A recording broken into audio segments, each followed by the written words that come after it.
Erased from family only and mocked, I exposed the forged consent, served papers, wedding cancelled. They did not think I would notice the six-figure withdrawals for a party I was not allowed to attend. So, for my sister's big day, I did not bring a +1. I brought exhibits, a court order, and a process server. Justice would be my gift. My name is Morgan Hale. I am 32. I am a project architect in Philadelphia, which means I spend my days turning chaos into structure. I build things that last, things with solid foundations and clean lines. My life is built on measurements I can trust, on the absolute truth of concrete, steel, and glass. My family, however, is built on sand. My father died 4 years ago. He was the load-bearing wall, and his death left a structural void. In his place is Evelyn Voss, his second wife, my stepmother. Evelyn is all facade, a beautifully restored Victorian front hiding rotted joists. And then there is Sabrina, my half-sister, Evelyn's daughter. Sabrina is the shiny new development everyone wants. All influencer partnerships and curated perfection. I am the original foundation, the inconvenient, over-engineered part of the house they would rather wall over. The estate my father left was anchored by 2 things. The first is the house at Seabrook Point, a rugged, wind-scoured coastal property my dad and I rebuilt by hand, plank by plank. The second is a spendthrift trust set up exclusively for me. My dad was an engineer. He understood stress points. He designed that trust to protect my future from everyone, but especially from Evelyn's ambition and Sabrina's bottomless entitlement. It was supposed to be untouchable. The mail arrives on a Tuesday. The air in my Philly row home is still smelling of coffee and the faint dust from a blueprint I unrolled last night. I see the envelope at the bottom of the stack. It is thick, cream-colored, expensive cardstock that whispers of money I no longer associate with the family name. There is no address for me. It is just there. My name is not on it.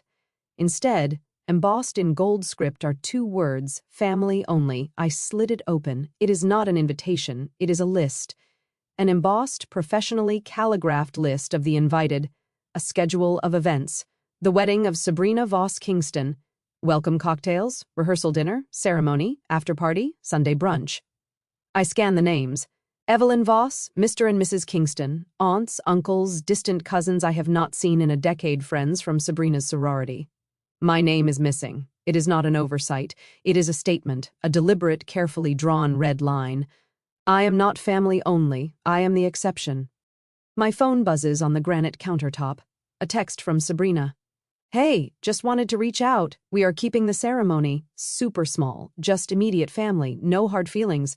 Hope you understand. XO. Super small.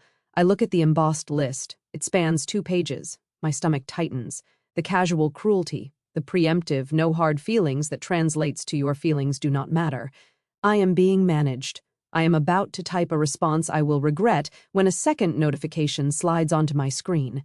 This one is not a text. It is a bank alert from Sun Harbor Bank, the corporate entity that manages my trust.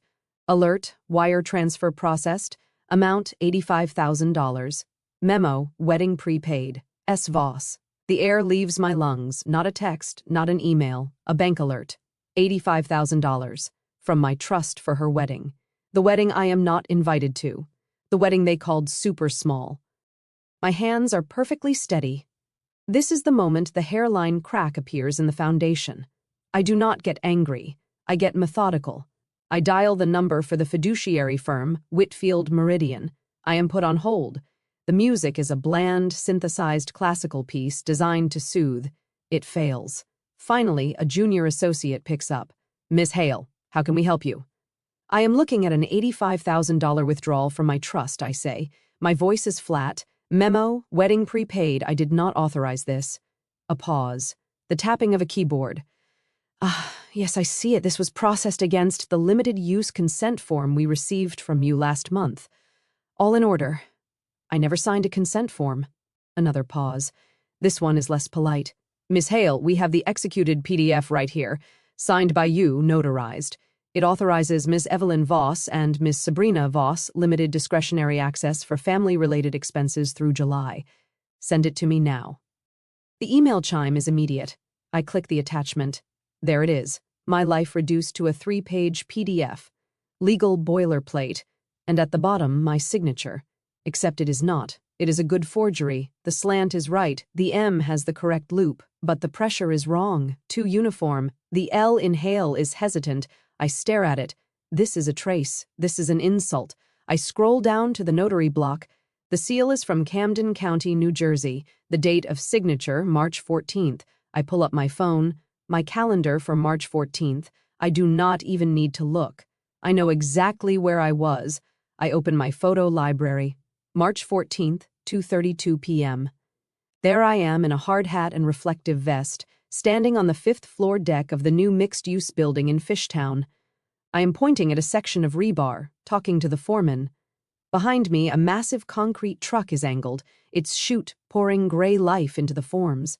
The photo is time-stamped, geolocated.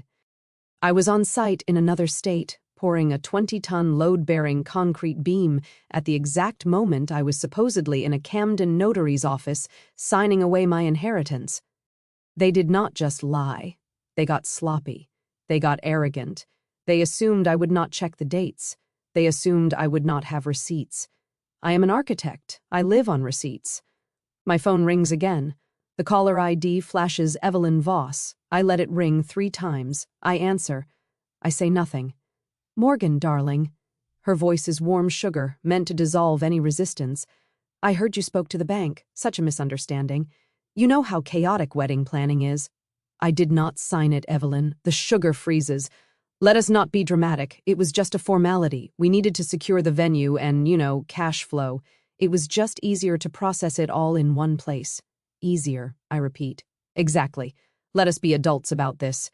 It is Sabrina's day. We will reimburse you for your contribution right after the honeymoon. Once Kingston's bonus comes through, it is all just temporary. Your contribution. There it is. The playbook. The one she has used since my father died. Exclude the inconvenient heir. Reframe theft as a contribution. Spend first, apologize later. Maybe I see the entire blueprint. They exclude me from the wedding, so I have no emotional stake. They drain the trust for the party, assuming I am too passive, too beaten down, too negative to fight back. They will bleed it dry, and by the time I hire a lawyer, the money will be gone, spent on flowers and champagne and a docuseries for Sabrina. "I have to go, Evelyn," I say, and I hang up before she can reply. My apartment is silent. I walk to the bookshelf, past the heavy tomes on material sciences and cantilevered structures. I pull out a heavy black 3-ring binder. The spine label is in my dad's neat, blocky handwriting. Estate. He was an engineer. He knew things broke. He built in contingencies. I open it. The tabs are precise. Trust, will, clauses, contacts. I flip to the trust tab. I read the spendthrift clause again. The language is iron. He built this vault. I flip to the contacts tab. Tucked into the clear vinyl sleeve is a faded yellow post-it note. His script is sharper on this one. Urgent.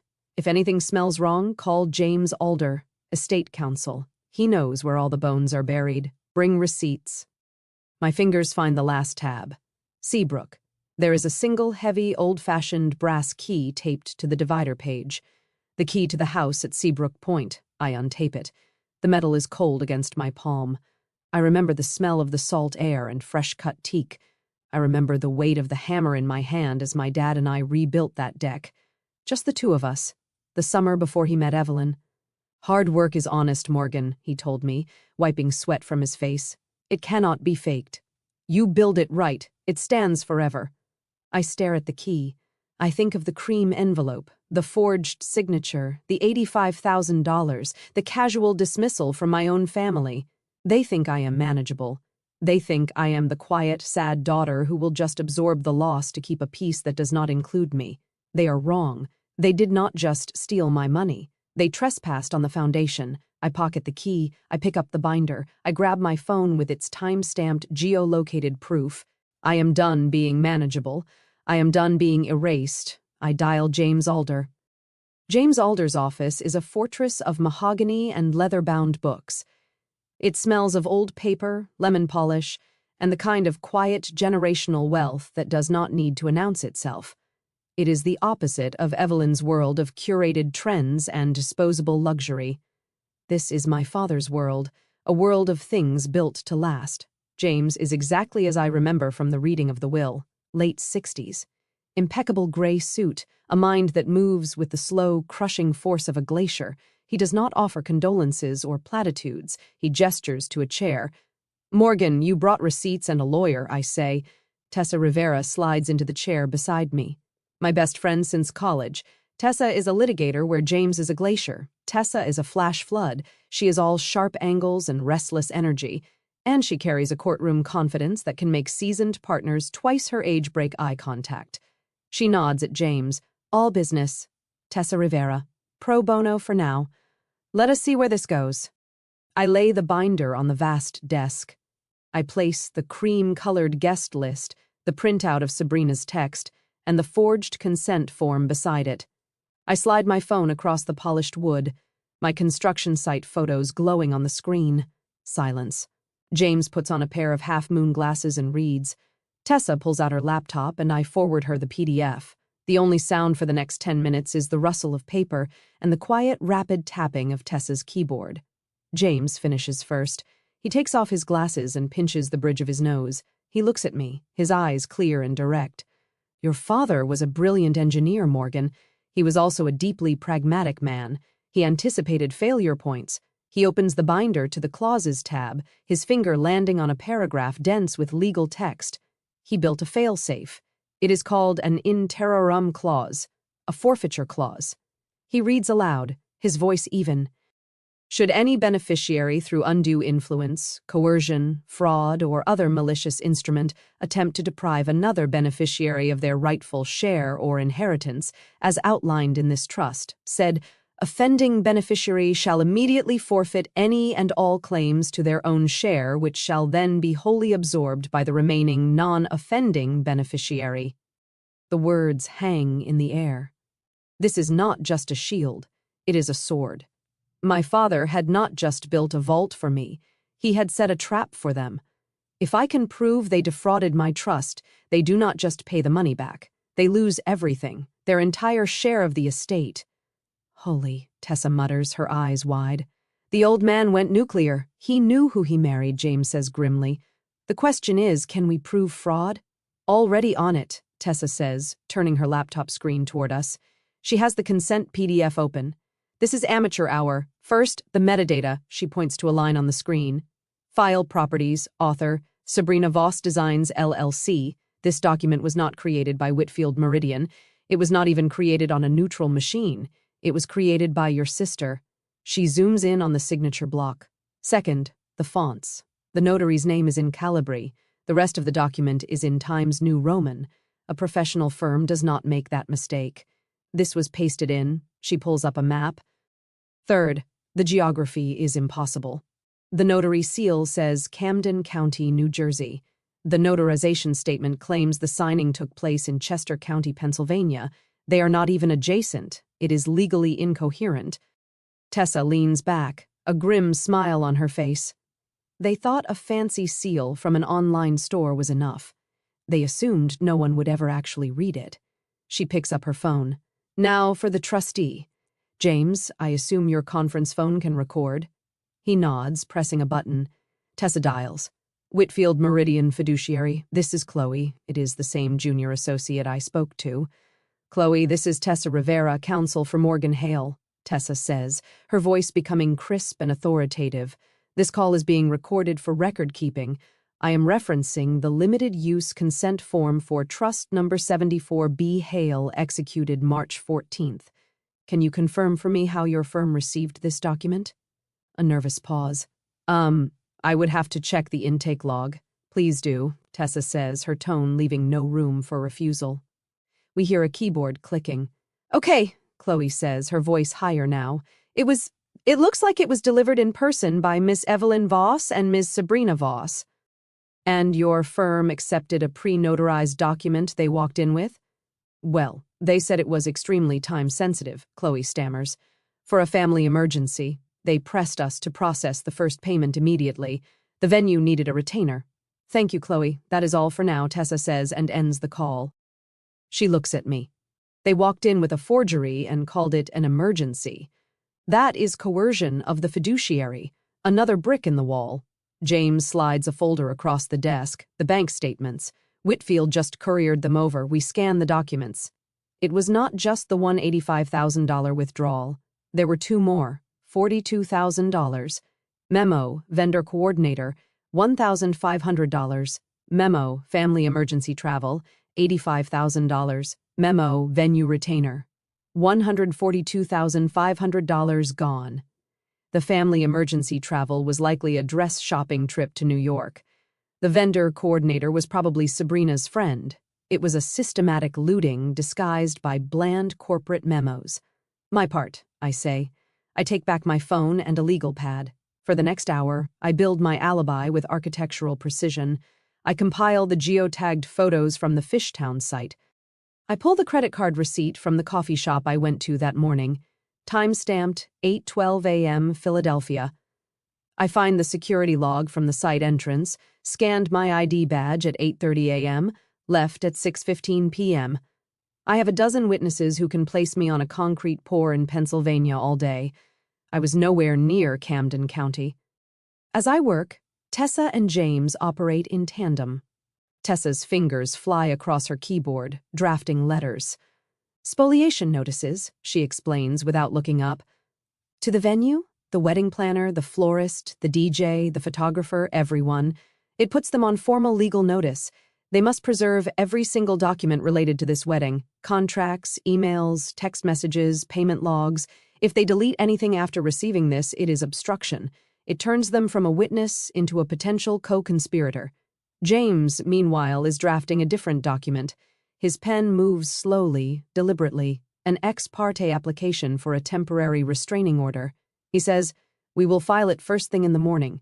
Ex parte means we go to the judge without them present because we have reason to believe they will cause irreparable harm if notified. In this case, by draining the rest of the trust before we can stop them.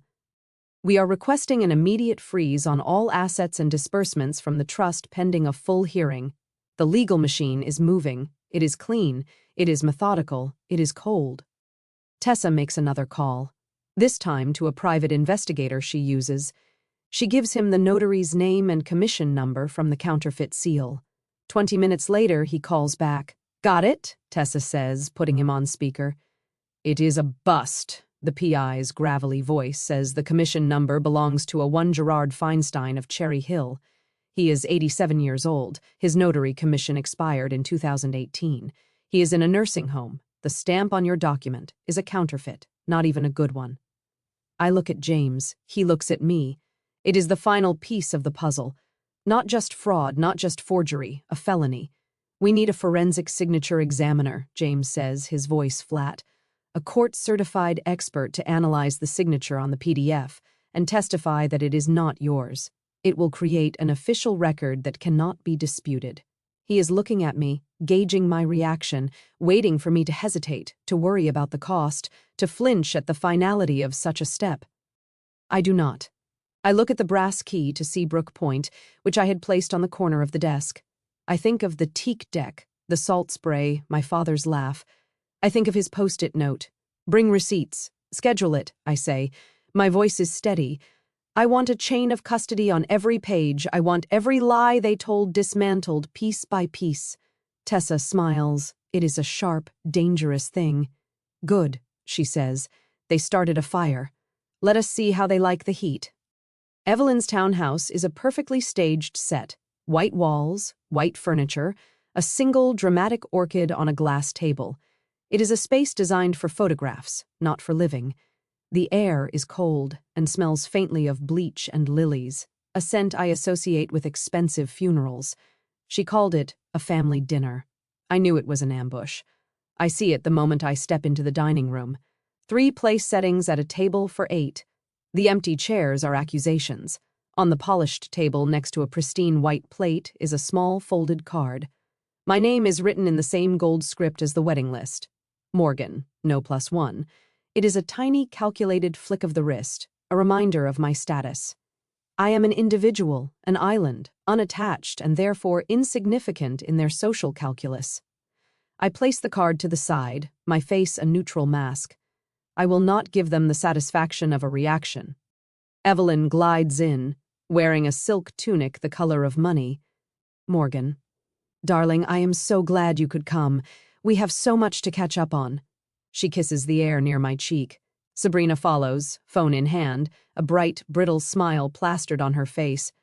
She is wearing a dress that probably cost more than my first car. Morg, you look great, Sabrina chirps, her eyes scanning my simple black dress as if looking for a price tag she can dismiss. We sit.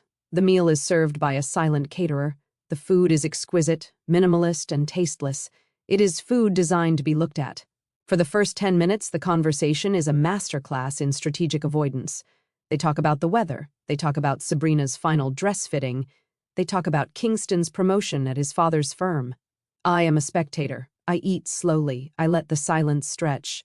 I know they will get to the point. They cannot help themselves. Finally, as the caterer clears the main course plates, Evelyn places her knife and fork together, creating a soft, definitive clink. Showtime. Morgan, she begins, her tone shifting from socialite to CEO. We need to discuss a path forward, a clean solution that benefits everyone. I say nothing. I just watch her. The wedding has incurred some unexpected logistical costs, she continues, waving a dismissive hand. And we were thinking about the assets, specifically about maximizing their potential. Your father was always so forward-thinking. She wants to talk about my father. A classic maneuver. We have a proposition, Evelyn says, leaning forward. Her eyes have a boardroom gleam. Voss Whitfield Properties, my little firm, is looking to expand its luxury rental portfolio. The house at Seabrook Point is a prime asset, but it is sitting empty. It is underutilized. I feel the brass key in my pocket, cold against my leg. So, here is the solution. You assign the Seabrook Point house to the firm, temporarily, of course, just as a collateral asset for a short-term business loan. It cleans up our cash flow issue for the wedding, and in exchange, she pauses for dramatic effect. We guarantee you a very important person front row seat at the ceremony, a place of honor, a chance to show everyone we are a united family. There it is, the trade. My father's house for a folding chair at a party I was never meant to attend. They are not just stealing from me, they are trying to make me a willing accomplice in the transaction. Sabrina, seeing her cue, chimes in. And it is not just the wedding, Morg. It is bigger than that. We have brand partnerships lined up. A major lifestyle magazine is covering the event, and we are in talks to shoot a docuseries pilot. A beautiful oceanfront after-party at Seabrook is essential for the closing shots. It is part of the content deal. My trust fund was not just for a wedding. It was seed money for my sister's reality show. The sheer, breathtaking arrogance of it all leaves me cold and sharp. I take a slow sip of water. I set the glass down with a quiet click. I look from Evelyn's predatory smile to Sabrina's vacuous ambition. My TRO hearing is Friday. I deliver the words politely, a simple statement of fact. It is a grenade wrapped in linen. Forks pause, smiles freeze. The carefully constructed atmosphere shatters. Evelyn is the first to recover. The warmth in her face vanishes, replaced by a hard, reptilian stillness. I do not know what you are talking about. A temporary restraining order, I clarify, my voice still even. To freeze my trust, the one you have been using as a slush fund, Evelyn pivots instantly to guilt. It is her oldest, most reliable weapon. Your father would be ashamed of you, Morgan. He wanted unity. He wanted this family to be whole. He wrote a forfeiture clause, I counter. The words like ice chips. He put it in the trust for exactly this reason. Because he knew you. The color drains from Evelyn's face. Sabrina lets out a hiss, her manufactured sweetness curdling into pure spite. You would burn it all down just for attention, would you not? You could never stand it that I was happy. You have to make everything about you.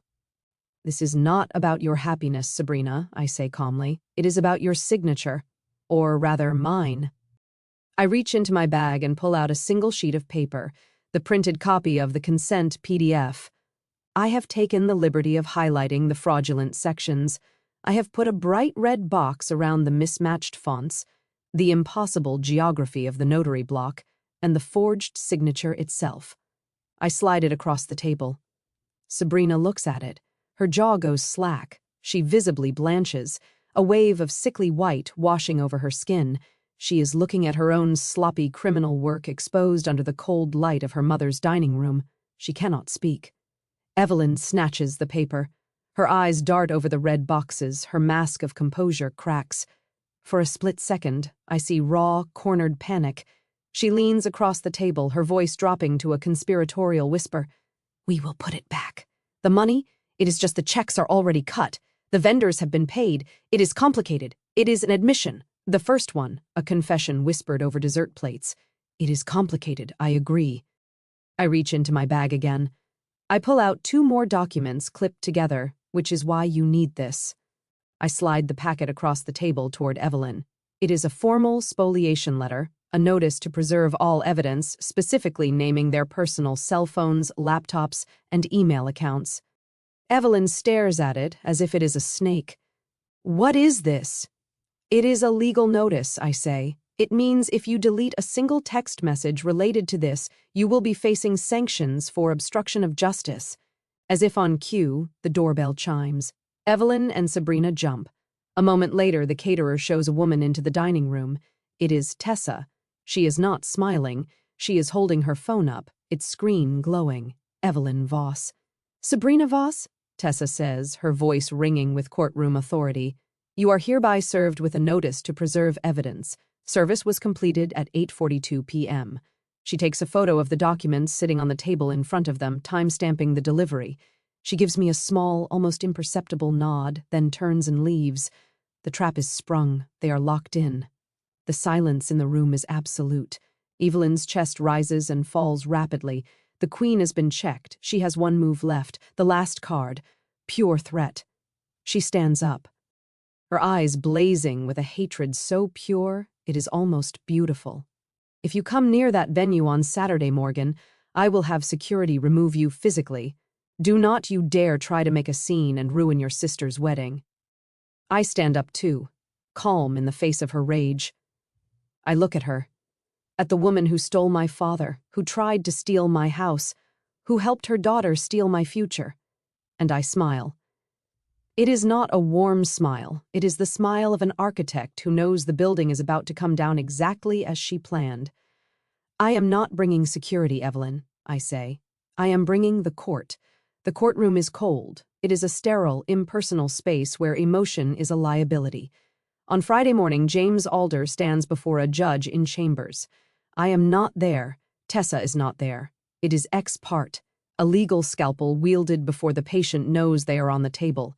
James presents the facts with the dispassionate clarity of an engineer explaining a stress fracture, the forged consent form, my time-stamped alibi, the counterfeit notary stamp, the trustee's admission, the sudden large withdrawals. The judge, a woman with a reputation for suffering no fools, listens without interruption. She reviews the documents. Her expression is unreadable. After 10 minutes of James's quiet, methodical presentation, she looks up. "Application granted," she says. The order comes down like a guillotine. 1. The Morgan Hale Spendthrift Trust is hereby frozen. Effective immediately. All assets are to be preserved. No further disbursements, payments, or transfers are authorized without a direct order from this court. 2. The trustee, Whitfield Meridian Fiduciary, is ordered to provide a complete and certified accounting of all trust activities for the preceding 90 days. They have 72 hours. 3. The defendants Evelyn Voss and Sabrina Voss are enjoined from using the name Morgan Hale or any asset derived from her trust, including the Seabrook Point property, in any promotional materials, marketing, or contracts related to the wedding. It is a total victory, the first of many. With the judge's order in hand, the floodgates open. The subpoenas fly. They are not requests. They are commands backed by the full weight of the court. One goes to Orchard Hall in the Catskills, the opulent, rustic, chic venue for the wedding. One goes to Marina Bloom Events, Sabrina's high-end wedding planner. One goes to Sun Harbor Bank, demanding all internal communications regarding the trust withdrawals. One goes to Whitfield Meridian, demanding not just the accounting, but every email, call log, and memo related to the Vosses. The machine of discovery begins to grind, and the first pieces of evidence come back with startling speed. The contract from Orchard Hall arrives first via a panicked email from their in-house counsel. It is a 50-page document detailing costs for catering, staffing, and a mandatory 12-hour open bar. On the final page, under the section labeled Payer, are 2 lines: Client Sabrina Voss, payer of Record Hale Family Trust M. Hale. And beneath it a signature, my signature forged again. A different, sloppier version, this time clearly signed in a hurry. They did not just use the trust. They actively impersonated me in a binding contract with a third party. They made me the guarantor of my own exclusion. Next, the production from Marina Bloom events. Her lawyer, eager to avoid being dragged into a fraud case, turns over everything. Buried in a chain of 24 emails is the smoking gun. An email so arrogant, so damning it feels like a gift. From Evelyn Voss, evos@vosdesigns.com, to Marina Bloom, marina@marinabloomeevents.com. Subject, final vendor payments. Body Marina, just run all final payments through the trust. Morgan already consented to cover the family expenses for this. No need to bother her with the details, she is terribly busy. Let us keep the paper trail clean and simple. Tessa prints it out and highlights one sentence. She already consented. It is a direct, provable lie sent in writing. It demonstrates intent to defraud not just me, but the vendors as well. But the real shock comes from a different source. James, acting on a hunch born from decades of dealing with people like Evelyn, runs a title search on the Seabrook Point property. He is looking for anomalies. He finds an earthquake filed 2 days after the family-only wedding list was printed. A UCC-1 financing statement appears. It is a lien placed against the property. The secured party is listed as Voss Whitfield Properties. The debtor is listed as the Hale Estate. The filing claims the property as collateral against a supposed business debt. It is breathtaking. Evelyn did not just float the idea of using my house as collateral at that dinner. She had already done it. She had forged documents to place a fraudulent lien on my father's house, attempting to secure her own business loans against my property without my knowledge. This moves beyond a family dispute into the realm of serious premeditated property fraud. James's response is swift and furious. He files an emergency motion to void the fraudulent UCC lien. He attaches an affidavit from me stating I never entered into any such agreement, and he files for sanctions against Evelyn Voss personally and against her firm for filing a fraudulent instrument with the court.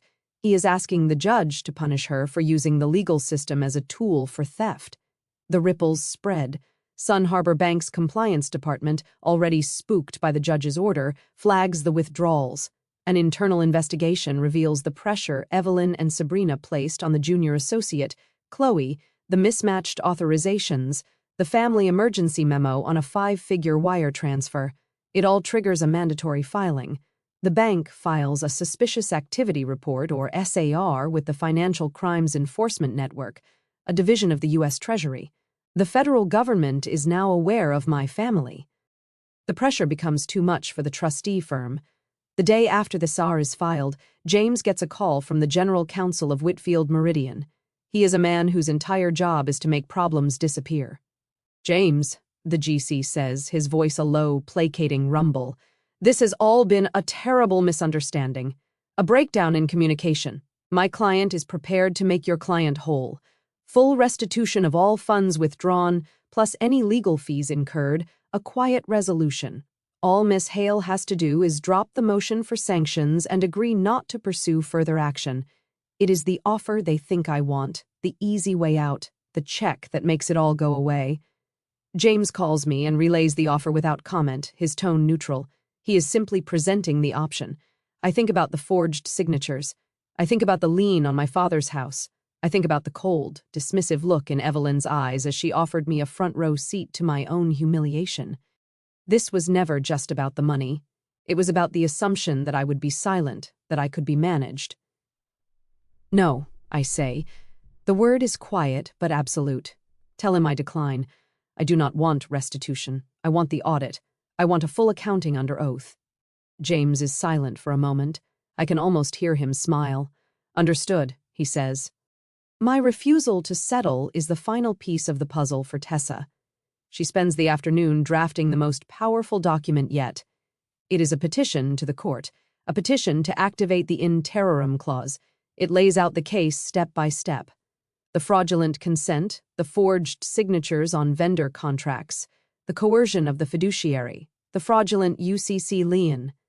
It argues that these actions constitute a malicious and fraudulent attempt to deprive me of my inheritance. It formally asks the judge to rule that Evelyn Voss and Sabrina Voss have, by their own actions, forfeited their entire share of the Hale estate. It is conditioned entirely on the findings of the court. We are not just asking for the money back, we are asking for everything. The next day, all parties are summoned for a scheduling conference before the judge. Evelyn and Sabrina appear with a new expensive lawyer who looks deeply unhappy to be there. The judge is not in a good mood. She has read James's motion to void the lien. She has seen the email from Evelyn to the planner. She looks at the calendar on her screen. "I see a lot of factual disputes here," she says, her gaze sweeping over the lawyers, "and a great deal of alleged misconduct. This will require a full evidentiary hearing. Witnesses will be called. Testimony will be given under oath." She taps her screen. "My calendar is booked for the next 3 months, with one exception. I have an opening for a half-day hearing next Saturday morning." Evelyn's new lawyer pales. "Your Honor," he stammers, that is the day of Ms. Voss's wedding." The judge looks at him, her expression a flat, impenetrable wall. "I am aware," she says. The hearing will address the temporary restraining order, the motion for sanctions, and the petition for forfeiture. It is scheduled for 9 a.m. Saturday morning. Do not be late. She bangs the gavel. The hearing to determine if they will lose everything is scheduled for the exact same time they plan to be walking down the aisle. The irony is so perfect, so precise. It feels like an act of structural engineering. It feels like something my father would have designed himself. The week before the hearing is a strange, suspended quiet. The legal machinery churns in the background, motions filed, evidence logged. But my direct involvement is minimal. There is nothing to do but wait for the day of the wedding, the day of the hearing. I cannot stay in my Philadelphia apartment. The walls feel too close. The city air too thick with an energy I do not want. I need a foundation. I drive to Seabrook Point. The further I get from the city, the more I can breathe. The dense urban grid gives way to long stretches of highway, then to 2-lane roads that wind through marshlands and coastal pines. I roll down the window. The air changes. It becomes heavy, wet, and sharp with the smell of salt and low tide. It is the smell of my childhood. The house stands exactly as I remember, a gray shingled structure hunkered down against the wind, its windows facing the Atlantic like stoic eyes. It is not a pretty house, not in the way Evelyn's townhouse is pretty. It is strong. It has character. Its lines are honest. I use the old brass key. The lock is stiff, but it turns with a satisfying heavy clunk. The air inside is still and cool, smelling of old wood, sea salt, and a faint, lingering trace of my father's pipe tobacco. Dust motes dance in the slanted afternoon light. Nothing has changed. Evelyn and Sabrina never came here. This place has no brand partnerships. It has no value to them. It is invaluable to me. I walk through the quiet rooms and out onto the deck. The teak has weathered to a soft, silvery gray. I run my hand over the top rail, the one I spent an entire summer sanding until it was as smooth as stone. The grain is familiar under my fingertips. I can feel the ghost of a splinter I got right here by this post. I can hear the echo of my father's voice. I was 16. He had just set up the trust and he was trying to explain it to me in terms I would understand. We were sitting on this deck watching the tide come in. "Think of it like this, Morgan," he had said, his voice a low rumble against the sound of the waves. "Your future is a house you have not built yet. The trust is the foundation. A spendthrift trust means no one can mess with that foundation, not a future husband, not a bad business partner, not anyone. They cannot borrow against it. They cannot put a lien on it. They cannot talk you into spending it on something stupid." He had looked at me then, his eyes serious. "It is not because I do not trust you. It is because I do not trust the world. This money is here to make sure you can always build what you want on your own terms. It is so no one can spend your future." His words echo now. A prophecy fulfilled. He had seen this coming. He knew the world, and he knew the woman he had married. He had built this fail-safe for me, a final act of protection extending beyond the grave. Standing here on the deck we built together, the fight ahead feels less like a choice and more like a duty to honor the structure he designed. Back in the city, the quiet work begins. I spend an evening in my apartment, not as an architect of buildings, but as an architect of truth. I write a letter to myself on a piece of thick cotton paper. I need to see the words. Boundaries are not betrayal. Protecting what is yours is not selfish. You are not responsible for their choices. Truth is a non-negotiable material. You are your father's daughter. Build something that lasts. I fold the letter and put it in my wallet. The next day, Tessa and I assemble the exhibits for the hearing. We are in a small conference room at James's firm, surrounded by stacks of paper. It feels like preparing a final presentation for a client. I am in my element. I take the chaotic mess of documents, bank statements, emails, contracts, affidavits, and I impose order. Exhibit A, the forged consent. We include my alibi documents, the time-stamped construction photos, the credit card receipts, the site security log. Exhibit B, the vendor contracts, each one with my name forged on the signature line. Exhibit C, the email chains. Evelyn's damning she already consented email is the centerpiece. Exhibit D, the fraudulent UCC lien, the official court filing, a monument to her greed. Exhibit E, the notary, the affidavit from the real retired notary, and the PI's report on the counterfeit stamp. Exhibit F, the trustee communications, internal logs from Whitfield Meridian showing the pressure campaign from Evelyn and Sabrina. I label each tab with a crisp black and white label maker. As the binders fill up, a strange sense of calm settles over me. Holding the judge's TRO, the thick stack of paper with its official stamp and signature feels like holding a shield. It is real, it is tangible, it is an order. This is not a messy family drama anymore. It is a case file. The chaos has been contained, organized, and labeled. I can breathe easier when I am holding something with structure. When we are finished, Tessa pushes a small, heavy object across the table to me. It is a coin made of white marble, cool to the touch. On one side, the scales of justice are carved in relief. On the other, 2 words are etched in Latin, fiat justitia, let justice be done, I whisper. It was my grandfather's, Tessa says. He was a judge. He would give it to lawyers on their first big case. He would say, do not fight to win. Fight for this. Your father would have liked him. I close my hand around the coin. Its weight is grounding. That night, I cannot sleep.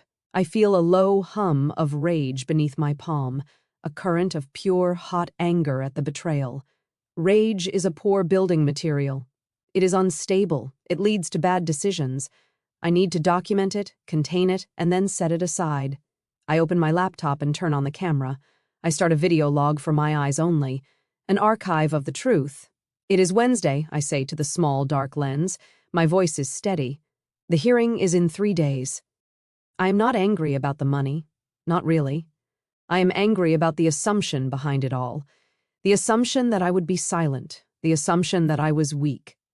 They did not just try to steal from me. They tried to erase me. First from the family, then from my own legal documents. They built a narrative where I am irrelevant. They are about to find out that the foundation is more important than the facade. I talk for 20 minutes. I do not raise my voice. I just state the facts, the timeline, the emotional impact, truth over rage. When I am done, I save the file to a secure drive and delete it from my machine. The pressure in my chest has eased. The calls start the next night. The spoliation letters and subpoenas have terrified the wedding vendors. They see a lawsuit with their names in it, and their loyalty to Evelyn evaporates. The first call is from the florist, a woman with a panicked voice. Listen, you did not hear this from me, she says, talking fast. But when I asked Evelyn Voss why the payments were coming from a trust instead of her personal account, she told me it was a family arrangement. She said, and I quote, "The bride's sister is a little unwell, very jealous, and this is her way of contributing from a distance." An hour later, the band leader calls. "We were told the sister, that is you, right, is difficult, that you were unstable, and they were worried you would make a scene, so they had to handle your financial contribution delicately." That is the word she used, delicately. Unwell, jealous, unstable, difficult. They were not just stealing my money, they were poisoning the well. They were slandering me to anyone who would listen, creating a narrative of the crazy, bitter sister to justify their crime. I open my legal pad. Next to a list of questions for the hearing, I write 2 words: defamation reserve. On Friday, the day before the wedding, I pick my outfit for court. I do not look for a power suit. I do not want anything that feels like a costume. I choose a simple, perfectly tailored navy blue suit, a white silk shirt, low heels. It is the kind of outfit I would wear to present a final blueprint to a skeptical zoning board. It is professional, it is serious, it is devoid of emotion. No theatrics, just precision. That night, I drive back to Seabrook Point. I sleep in my old room, the window cracked open to the sound of the ocean. I wake before dawn. I make a cup of coffee and take it out to the deck. The sky over the Atlantic is a soft, bruised purple, slowly bleeding into orange. A flock of gulls cries over the inlet, their wings catching the first light. The air is cool and clean. I take the heavy brass key from my pocket. I hold it in my palm, its edges worn smooth with time. This is what I am fighting for. Not the money, not even the victory. I am fighting for this, for the solid, tangible truth of this house, this deck, this memory. I am fighting for the foundation. The sun breaks over the horizon, casting a long, clean line of light across the water. I close my fist around the key. I will not be a guest at my sister's wedding, but I will be the owner of my father's house. I pocket the key. I keep it. Symbolically and legally, it is mine. The hearing room is aggressively beige. It is a space designed to strip away all personality, all context, leaving only the raw, numbered facts. Evelyn and Sabrina are huddled at a table with their lawyer. A man named Davies, who looks like he is already regretting his retainer. They are dressed for a wedding rehearsal, not a fraud hearing. Sabrina is in a white dress, Evelyn in a pale pink suit. They look like wilting flowers in a concrete bunker. I am in my navy suit. I am a part of the architecture. Our first witness is Dr. Alina Rios, the forensic signature examiner. She is a small, precise woman with a doctorate in material science and a voice that is calm, academic, and utterly devastating. James leads her through her credentials. She has testified in over 200 federal cases. She is an expert. James puts the forged consent form, now marked as Exhibit A, on the projector. My signature is magnified on the screen behind her. Dr. Rios, James says, can you tell the court your conclusion regarding the signature on this document? Certainly, she says, turning to the judge. The signature of Morgan Hale on Exhibit A is a simulation. It is not a genuine signature. Davies, Evelyn's lawyer, shifts in his seat. Could you explain what a simulation is for the court? James asks. A genuine signature is a fluid, habitual act. It has a certain rhythm, speed, and pressure pattern that is unique to the individual, Dr. Rios explains. A simulation is a drawing. It is an attempt to copy the pictorial appearance of a signature. In this case, the signature exhibits signs of slow, careful execution. There are pen lifts in unnatural places, a hesitant quality to the strokes, and a uniform pressure that is inconsistent with a genuine dynamic signature. In my professional opinion, with a reasonable degree of scientific certainty, the person who signed this document was consciously drawing an imitation of Morgan Hale's signature. It was not written by Ms. Hale herself. She presents slides showing microscopic images, comparing the forgery to my genuine signatures. The ink bleed, the fiber disturbance. It is an architectural deconstruction of a lie.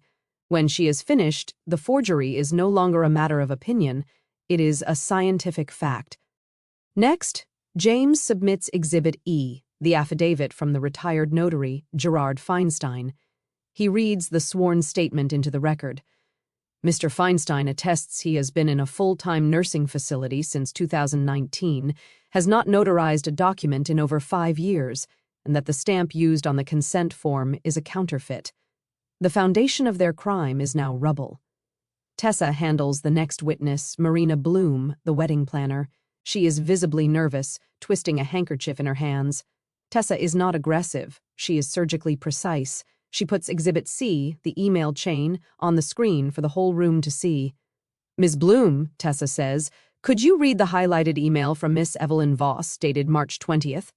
Marina Bloom clears her throat and reads, her voice thin. "Marina, just run all final payments through the trust. Morgan already consented to cover the family expenses for this. No need to bother her with the details.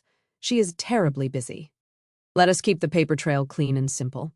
"And what was your understanding of that email, Ms. Bloom?" Tessa asks. "That Ms. Hale was paying for the wedding and that she did not want to be involved in the planning," Marina says. "Did you ever speak to Ms. Hale directly?" "No. Evelyn, Ms. Voss, handled everything."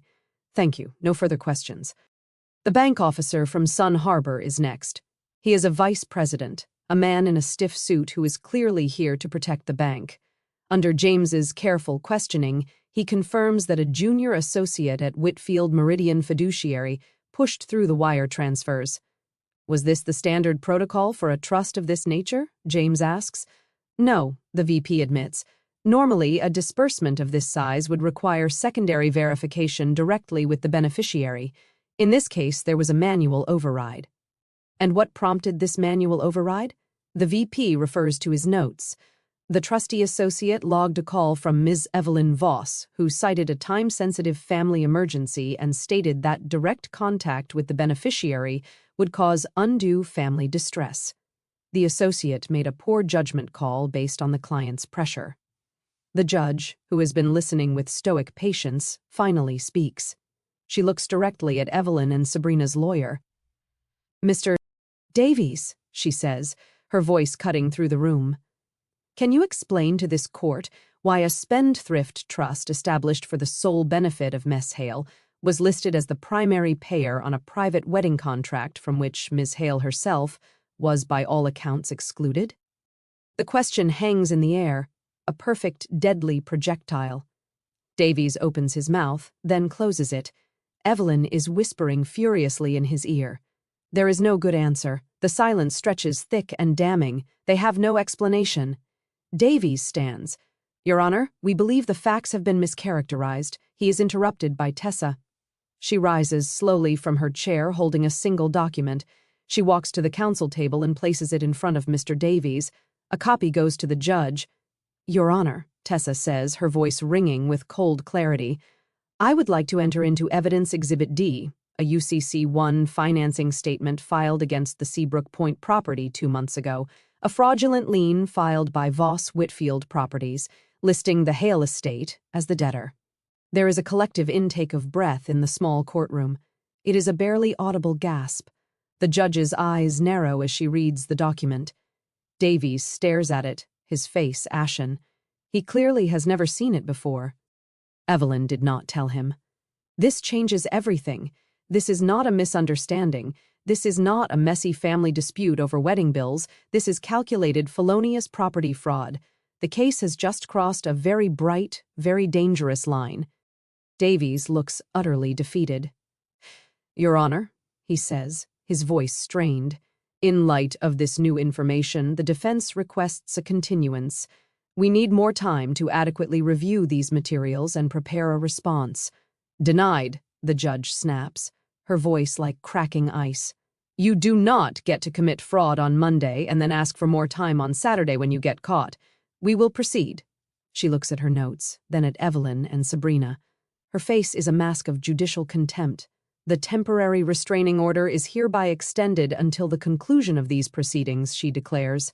"The defendants, Evelyn Voss and Sabrina Voss, are ordered to return the full sum of $142,500 to the trust within 10 days.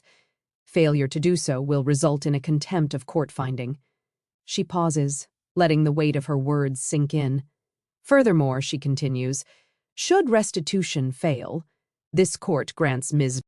Hale's counsel the authority to serve any and all necessary writs of execution and notices of contempt at whatever location the defendants may be found, including, but not limited to, the wedding venue at Orchard Hall. She has just armed us. She has given us the legal authority to walk into the wedding and seize assets. The gavel comes down. The hearing is over. We gather our files in silence. As we walk out into the hallway, a frantic Sabrina rushes toward me, her white dress looking foolishly out of place under the fluorescent lights. Her face is blotchy, her eyes wild with panic. "Morgan, please!" she pleads, her voice a desperate whine. "Do not do this. He was your father, too. Please do not ruin the happiest day of my life." I look at her, at my half-sister who helped forge my name, who tried to steal my inheritance, who is still even now only capable of thinking about herself. I feel nothing. No anger, no pity, just a vast empty space where a family used to be. "Do not fund it with mine," I say. My voice is steady and low. I walk past her without another glance. Evelyn is standing by the exit, her face a thundercloud of rage. She watches me approach, her eyes narrowed to slits. As I pass, she mutters, just loud enough for me to hear, "We will see you tomorrow. It is not just a threat. It is an admission, a statement of intent." The judge has ordered them not to proceed using my money. Evelyn has just told me they plan to do it anyway. I make a note of it. Time, date, and witness. Another piece of evidence for the fight that is still to come. T-minus 12 hours. Friday, 7 p.m. The war room is Tessa's apartment. It is a clean, modern space that is now littered with file binders, laptops, and takeout containers. A large monitor on the wall displays a satellite view of Orchard Hall in the Catskills. It is the eve of the wedding. It is the eve of battle. My phone chimes. It is a notification from Sun Harbor Bank, a wire transfer. My heart does not leap, it does not even stutter. I have learned not to expect compliance, only tactics. Amount received, $25,000. Sent from Evelyn Voss. Memo, per court order partial, $25,000 out of $142,500. It is an insult dressed up as a legal filing. It is a strategic breadcrumb designed to show a judge a flimsy last-minute attempt at good faith while keeping the bulk of the stolen money. It is a play. They are still playing the game. "Partial," Tessa says, looking over my shoulder. She scoffs. "That is not compliance. That is a joke. They are testing the water. They think they can give back just enough to avoid a contempt charge and still pay for the wedding with the rest of your money. It is what they have always done," I say. A small concession to shut me up while they take what they really want. As if on cue, Tessa's phone buzzes with a text from an unknown number. "This is from the florist," she says, her eyes scanning the screen. She is forwarding a screenshot from the Orchard Hall vendor group chat. She is terrified of being an accessory. She turns her phone to me. The screen shows a message from Marina Bloom, the wedding planner, sent just 10 minutes ago. Marina Bloom, urgent. "All vendors, please be aware there is an ongoing legal dispute regarding payment. There is a court order in place. Please confirm payer of record before proceeding with Saturday services." A moment later, a reply from a different name. The head of the catering company. "Caterer, what the hell does that mean? Are we getting paid?" And then the reply that seals their fate. It is from Marina Bloom again. Marina Bloom just spoke to the bride's mother. Evelyn says it is all a misunderstanding with a jealous family member. She says her lawyers have handled it, and the funds are secure. She gave the go-ahead to keep unloading the champagne. Tessa looks at me, her eyes hard as diamonds. "Her lawyers have handled it," she repeats. She is actively defying a court order and lying to her own vendors to do it. She is telling them to proceed. This is the ball game. She immediately forwards the screenshot to James Alder. His reply is instantaneous. "I am on my way to the courthouse now. I will get a night judge to sign the writs of execution. They will be ready for service by morning. The legal weapon is being loaded. The judge's order was the blueprint. The writs are the steel beams." I look at the clock on the wall. The second hand sweeps, relentless. I feel a sudden, unexpected urge, not for revenge, for closure. I want to give them one last chance to choose a different path, an off-ramp from the disaster they are building for themselves. I open my laptop. I draft a settlement offer. It is simple. It is clean. It is not negotiable. To Evelyn Voss, Sabrina Voss. From Morgan Hale via counsel. Subject, final settlement offer. Terms, immediate wire transfer of the outstanding balance, $117,500. Full reimbursement of all legal and investigative fees incurred to date. A signed, notarized admission of wrongdoing acknowledging the forgery of the consent form and the fraudulent filing of the UCC lien. This document will remain confidential unless terms are breached.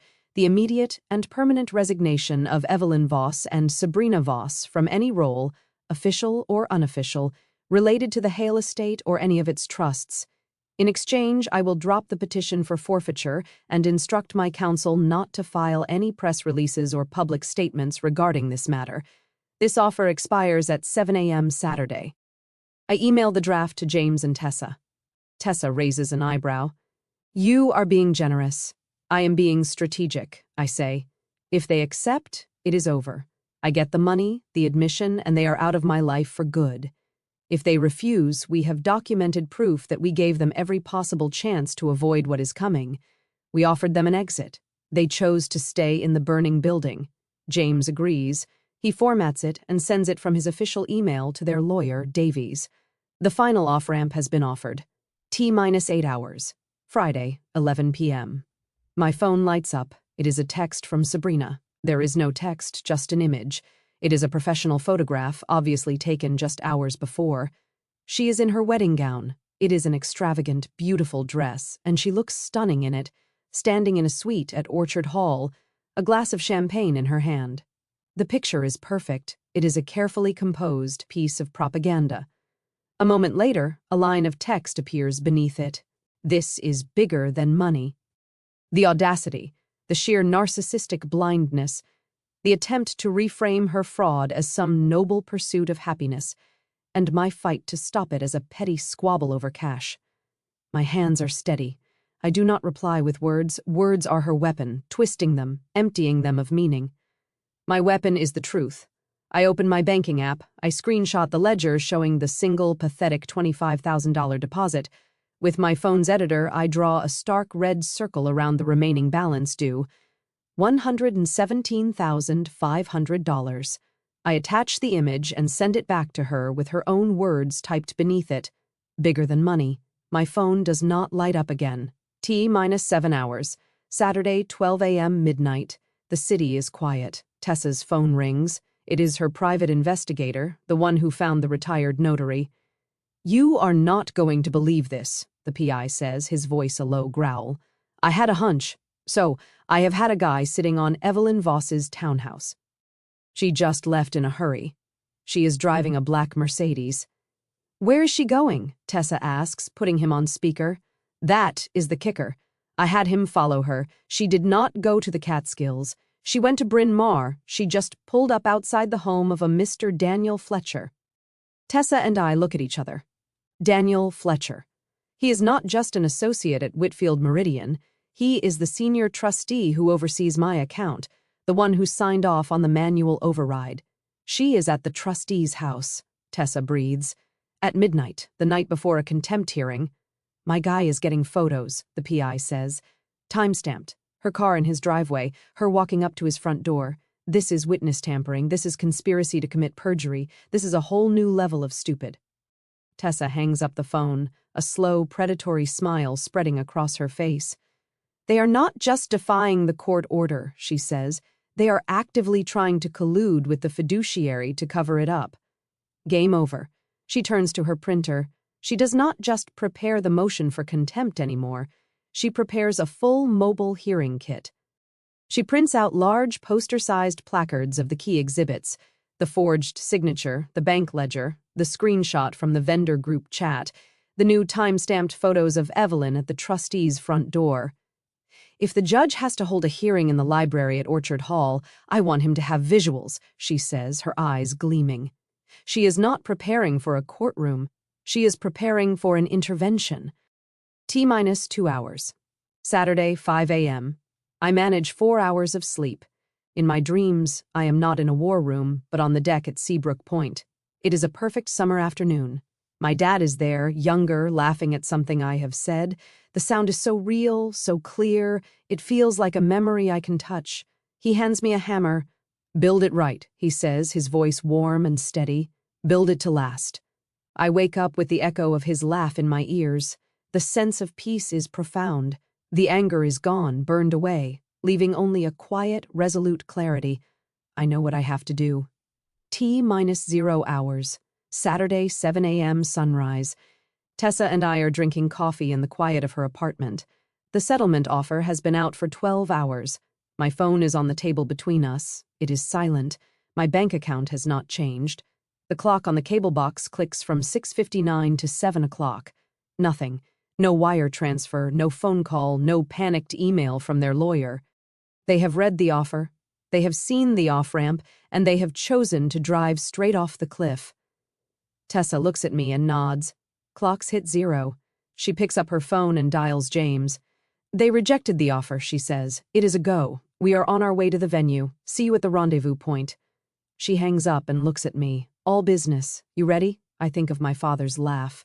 I think of the solid weight of the hammer in my hand. I am, I say. Let us go build something. The rendezvous point is a gas station 2 miles down the mountain from Orchard Hall. 9 a.m. The wedding is scheduled for 10:30. The guests are already arriving for the champagne welcome. 4 cars idle in the cool morning air.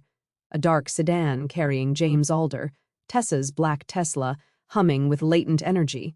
A standard-issue county vehicle with a uniformed deputy at the wheel, and a plain domestic sedan driven by a licensed process server. This is not a convoy. It is a 4-pronged instrument. We finalized the choreography over a secure call at dawn. Every move is timed. Every contingency is planned. I am not in any of those cars. I am in my own, parked across the highway with a clear line of sight to the venue's massive stone gates. I am the command center. My presence inside is an emotional variable, a potential distraction. This is not an emotional confrontation. This is a surgical extraction. This is a legal repossession. There will be 0 melodrama. From my position, I watch the guests arrive. They are a parade of affluent summer suits in linen, pastel dresses, the glint of expensive watches.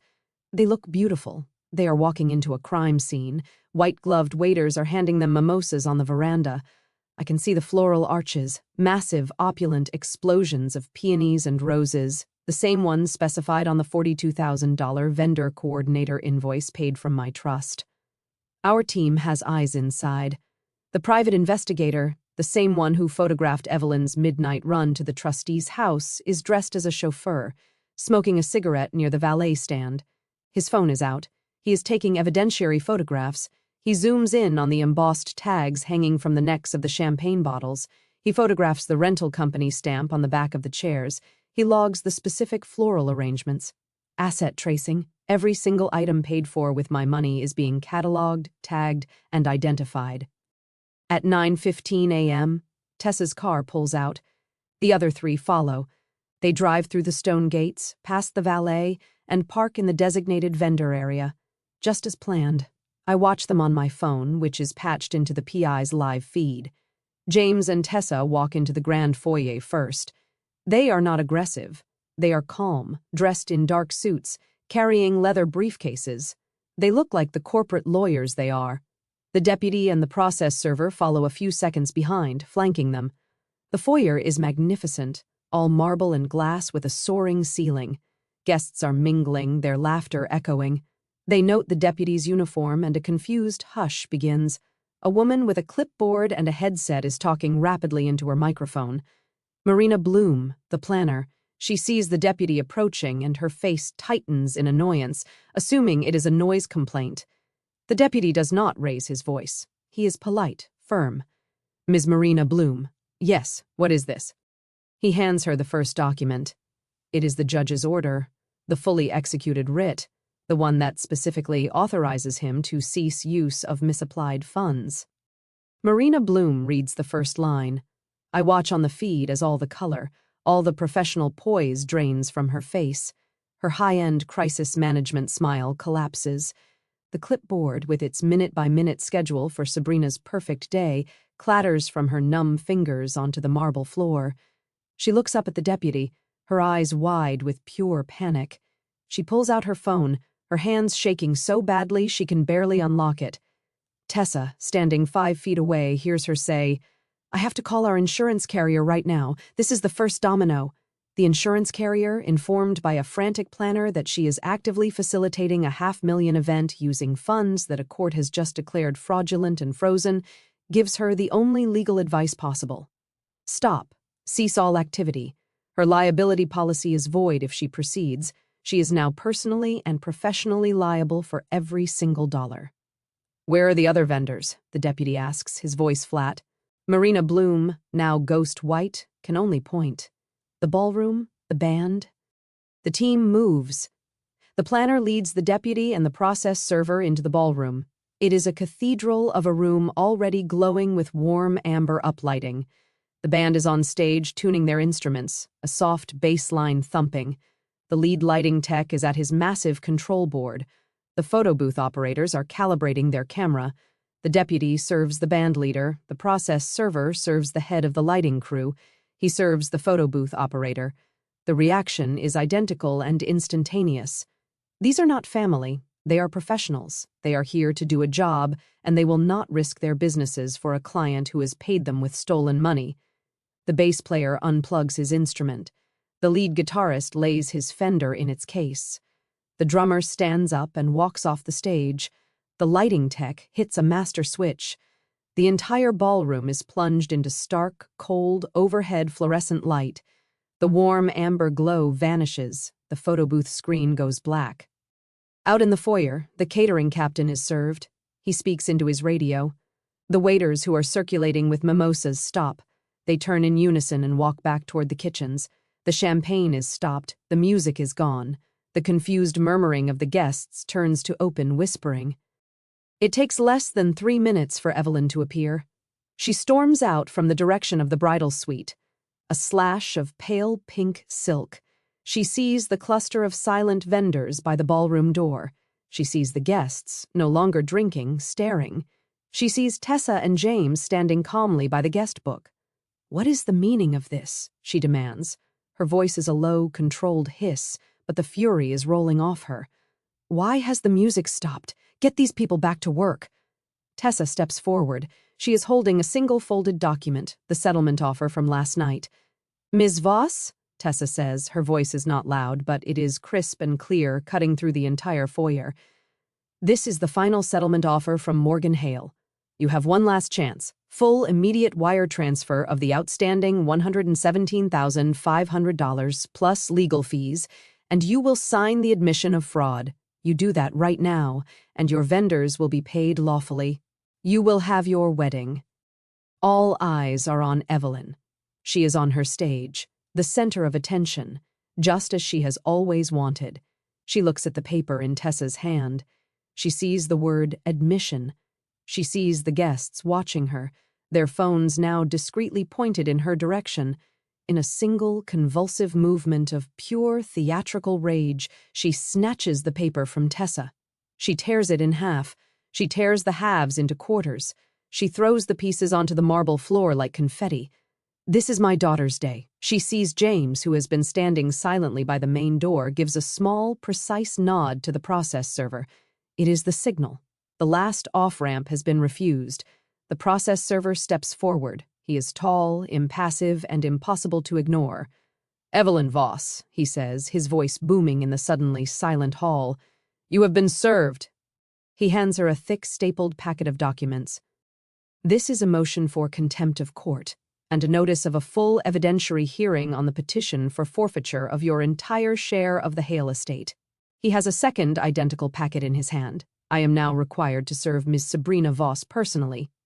Upstairs in the bridal suite, the scene is quieter, but just as devastating. Sabrina is standing in her gown, a cloud of white lace. The head florist, who was just served himself, has come to retrieve his work. I am sorry, Miss Voss, he is saying, his voice shaking, but this bouquet is part of the contract paid by the Hale Trust. I cannot release it until I am paid by a legitimate source. To prove his point, he hands her a copy of his invoice. Sabrina stares at it, her eyes fix on the bill to line. Hale Family Trust M. Hale. She looks at her reflection in the mirror, a bride in a gown that cost a fortune, holding flowers that were stolen. Her hands begin to shake, the white orchids tremble. It is not a misunderstanding, it is not jealousy, it is theft, and she is holding the receipts. Back in the foyer, Evelyn is cornered. She ignores the legal papers in her hand. She turns on the venue manager who has come running from his office. "Get these people out of here," she screams, her voice finally breaking. "Get the music back on. Keep rolling. I have a contract." The venue manager looks at Evelyn, her face mottled with rage. He looks at the deputy's badge. He looks at the court order that the process server has just handed him. He points to the deputy. "Ms. Voss," he says, his voice cold and final. "This gentleman is an officer of the court. We are an officer of the court. We do not break court orders and we do not participate in fraud. All services are suspended until a new lawful contract is paid in full. As of this moment, your event is cancelled. You and your guests are trespassing. The scene is frozen. Guests are already backing toward the doors. Evelyn is standing amidst the scraps of the settlement offer, her mouth open, speechless for the first time in her life. And then the final structural support gives way. A man in a rumpled $1,000 suit comes hurrying through the main entrance. He looks pale, his eyes darting around. He had been invited as a guest. He is a senior board member from Whitfield Meridian Fiduciary.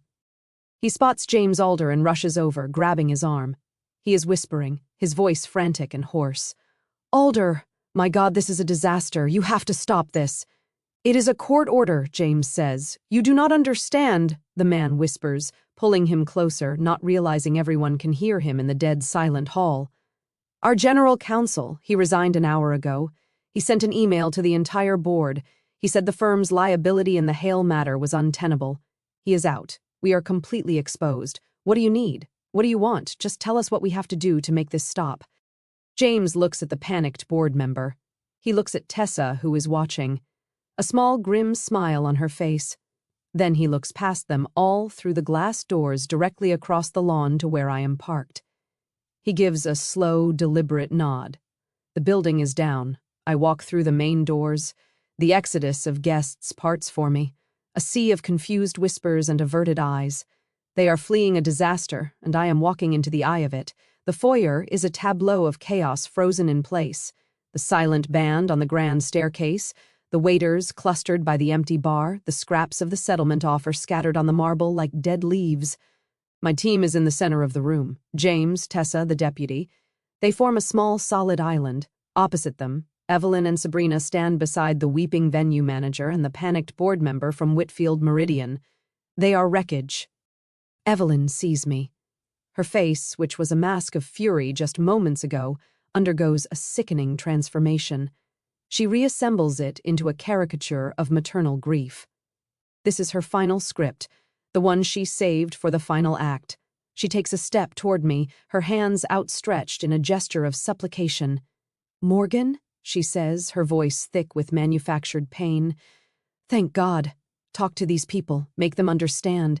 This is a family matter. This is not how we handle things. Family looks after family. The words hang in the hollow space between us. They are a ghost of a language that we no longer speak, a code that has been broken. Family does not forge consent and lien a house, I say. My voice is quiet, conversational. It is not an accusation. It is a statement of fact, as plain and solid as the marble floor beneath our feet.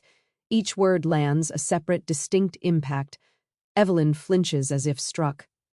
Family does not steal a trust fund to pay for a party they have excluded you from, I continue, my eyes holding hers. Family does not slander you to vendors, calling you unstable and unwell to cover their own fraud. Sabrina makes a small, wounded sound. She has been a statue of white lace, but now she crumbles. Tears well in her eyes, carving clean tracks through her perfect wedding makeup. "It was not supposed to be like this," she whispers to no one in particular. "It is not an apology. It is a lament for a failed plan." No, I agree. It was not. I walked to the large, ornate table that was supposed to hold the guest book.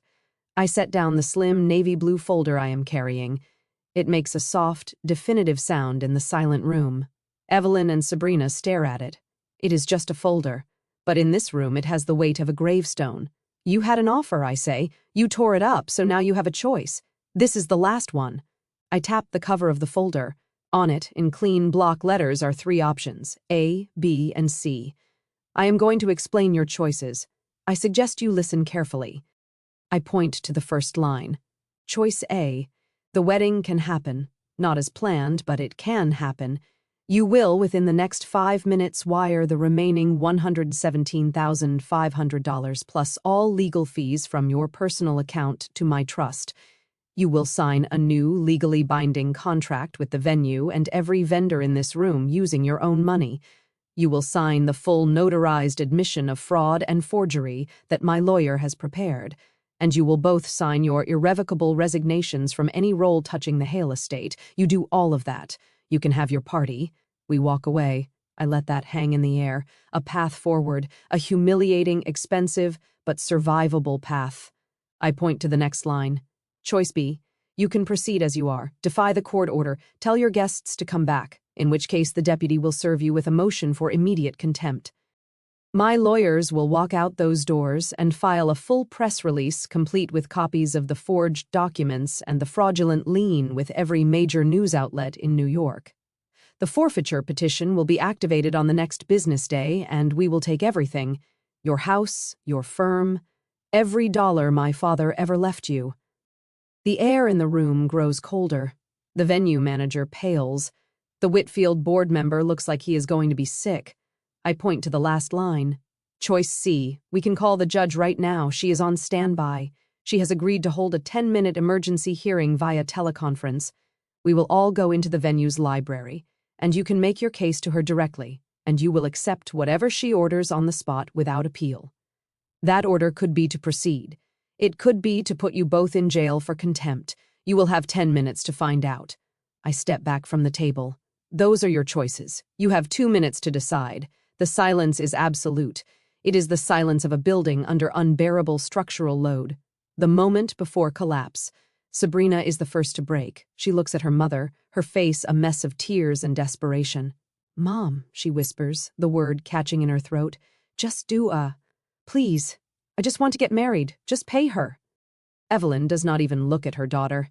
Her eyes are blazing with a pride so powerful, so self-destructive. It is like a form of madness. She is looking at me. She is looking at the guests peering in through the glass doors. She is on her stage. She cannot bear the thought of being seen to lose. B. Evelyn spits the word like venom. We do B. We are not admitting to anything. We will fight you. Sabrina lets out a sob. The deputy, who has been standing impassively by the door, clears his throat. It is a small professional sound, but it echoes in the foyer like a gunshot. It is a reminder that this is not a family discussion. This is a legal proceeding. The venue manager steps forward, holding his own contract, his finger on a specific clause. Ms. Voss, he says, his voice shaking but firm, my contract has a termination clause for illegal activity or fraud. If you do not resolve this lawfully in the next 60 seconds, I am invoking it. I am calling security to have you and all your remaining guests removed from my property. The walls are closing in. The practical financial legal consequences are no longer theoretical. They are here in this room with badges and contracts and deadlines. Evelyn is wavering. Her entire body is rigid with defiance. But for the first time, a flicker of raw fear enters her eyes. James Alder chooses this exact moment to act. He steps forward from my side. He is holding a thick sealed envelope of crisp legal manila. He does not say a word. He simply places it on the table next to my folder. On the front of the envelope, a single tab is visible, labeled with a label maker, just like my exhibit binders. The label has one word on it. Voss. Evelyn's eyes fix on the envelope. She knows what it is. It is the physical manifestation of the forfeiture petition, the legal instrument that will strip her of everything. It is no longer an abstract threat. It is here. It is sealed. It has her name on it. She stares at the tab, at the 5 letters of her name that now signify the end of her life as she knows it. The fury in her face begins to crumble, replaced by a dawning, horrifying understanding of her position. She is not on a stage. She is in a cage of her own making. She falters. Her shoulders slump. The fight drains out of her, leaving behind a brittle, empty shell. She looks at her lawyer, Davies, who simply gives a slight, almost imperceptible shake of his head. He cannot help her. She looks at her daughter, who is openly weeping now. She looks at me, and in her eyes I see not remorse, but the pure, cold hatred of the defeated. Her voice, when it comes, is a dry, rasping whisper. "A," she says, Fine, we will do A. James Alder does not acknowledge Evelyn's capitulation. Her word is worthless here. He looks at me, then at Tessa, and gives a single decisive nod. There will be no handshake agreement. There will be an order. Tessa, he says, his voice calm and authoritative, make the call. Tessa pulls out her laptop and places it on the guest book table. She opens it and with a few keystrokes initiates a video conference. A moment later, a new face appears on the screen, projected into the tense silence of the foyer. It is the judge. She is not in her robes. She is in a simple office, but her face is etched with the same icy impatience she showed in her courtroom. Counsel, the judge says, her voice tinny but clear through the laptop speakers. You have my attention for 10 minutes. The record is on. Proceed. The foyer of Orchard Hall has become a makeshift courtroom. The remaining guests are a silent jury watching from the periphery. Tessa steps up to the laptop. She does not grandstand. She summarizes the events of the last 2 hours with the cold, brutal efficiency of a field report. Your Honor, since the conclusion of our hearing this morning, the defendants have violated the TRO by continuing with the event using trust-funded assets.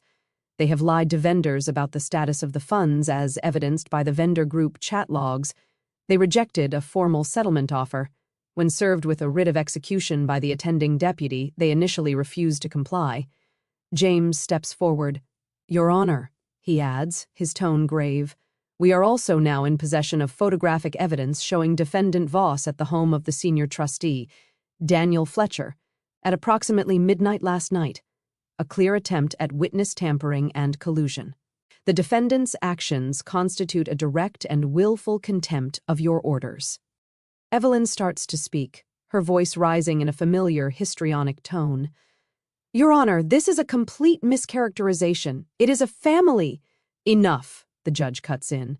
Her voice is not loud, but it slices through Evelyn's defense like a razor. Ms. Voss, I have read the filings. I have seen the forgeries. I have seen the fraudulent lien you placed on your stepdaughter's property. You were given a hearing. You were given a 10-day grace period for restitution. You were given a settlement offer this morning.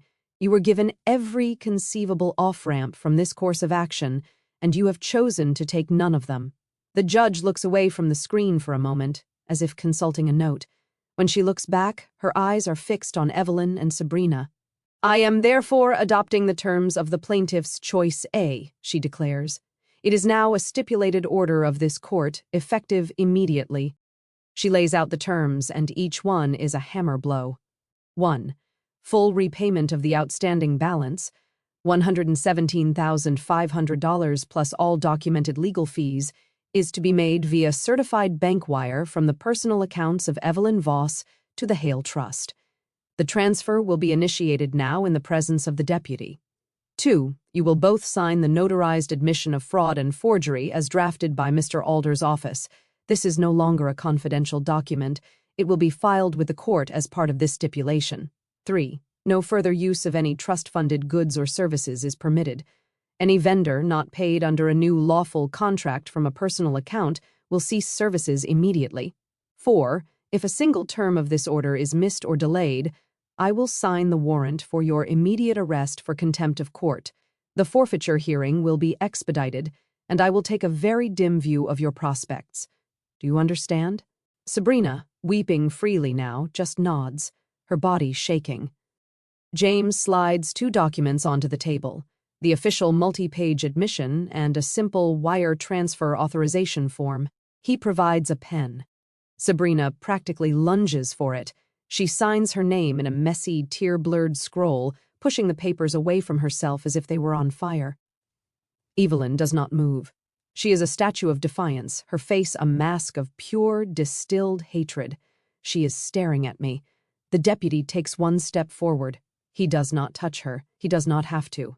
Ma'am, he says, his voice quiet but unyielding, you have been personally served with a notice of contempt. The next step is my placing you in physical custody. I suggest you sign the document. The threat of public physical humiliation is the one thing that can pierce her pride. Her hand, trembling with rage, takes the pen. Her signature is a jagged, angry slash of ink. She shoves the papers toward James. Now the wire, James says, pushing a tablet with a banking app open toward her. With her jaw clenched so tight the muscles in her neck stand out, Evelyn types in her credentials. Her fingers stab at the screen. She authorizes the transfer. For a moment, nothing happens. The only sound is Sabrina's quiet sobbing. Then, from my pocket, a soft electronic ping, a notification. A moment later, the wedding planner's phone buzzes. Then the band leaders. A chorus of small digital chimes spreads through the room as notifications from their own banking apps arrive. The planner looks at her phone, her eyes wide with relief. "I have confirmation," she says, her voice trembling. "New lawful payer confirmed. Account of Evelyn Voss, not the trust." The band leader gives a thumbs up. The lighting tech nods. The engine of the wedding, starved of its fraudulent fuel, is sputtering back to life on legitimate funds. While Evelyn is still staring at the banking screen, James Alder is on his phone. He is not talking to the bank, he is talking to the court clerk. "Yes, Janet," he says, his voice low. "File the stipulation immediately, and I want you to officially lodge the petition for forfeiture. That is correct. We are proceeding. Thank you." He hangs up. He has taken her admission secured by the judge's order and used it as the foundation for the next final phase. He has ensured that while she may have saved the wedding, she has not saved herself. The process to strip her of everything else has now officially begun. Evelyn hears him. She knows what he has done. Cornered, stripped of her power, she turns to me. "All the artifice is gone. All that is left is a core of pure bitter resentment. He would be ashamed of you," she whispers. The words intended only for me. I meet her eyes. The power dynamic between us has for the first time in my life been inverted. I am the foundation. She is the facade cracking and collapsing in on itself. "He wrote the clause for this day," I say. The deputy gathers the signed documents, handing copies to James and a bewildered Mr. Davies. The process server, his job complete, gives a curt nod and exits through the main doors. The vendors, now legally paid, begin to stir. The lighting tech walks back to his board. The warm amber glow returns to the ballroom. A tentative bass line starts up from the stage. The machine is booting back up. I turn. I do not look back. I walk past the open doors of the ballroom. I can hear the murmur of the remaining guests, the clink of glasses as the waiters begin to circulate again. I do not go in. This is their party paid for in shame and defeat. It has nothing to do with me. Outside in the foyer, Tessa is waiting for me. I take the old heavy brass key to Seabrook Point from my pocket. Without a word, I hand it to her. She takes it, her hand closing around it for a second, a silent acknowledgement of the shared weight, the shared victory. Then she hands it back. I pocket it again. It feels solid. It feels mine. I step outside. The cool mountain air is a shock after the stale, superheated atmosphere of the foyer. It smells of pine and damp earth. It smells clean. My phone buzzes in my pocket. It is a series of notifications, bank confirmations, a text from James, stipulation filed, and a new calendar alert automatically generated by his office, Hale Estate forfeiture hearing. I look up at the vast blue sky. I take a deep, steadying breath, and then I exhale slowly. The knot of anger, of grief, of obligation that has been tightening in my chest for years is gone. The foundation is secure. The structure is sound. The knot is cut. Thank you so much for listening to this story. I would love to know where you are tuning in from. So drop a comment below and let us connect. What are your thoughts on how Morgan handled this? If you enjoyed this, please do not forget to subscribe to the channel and give this video a like. And if you really want to support the story, hit that hype button to help it reach more people.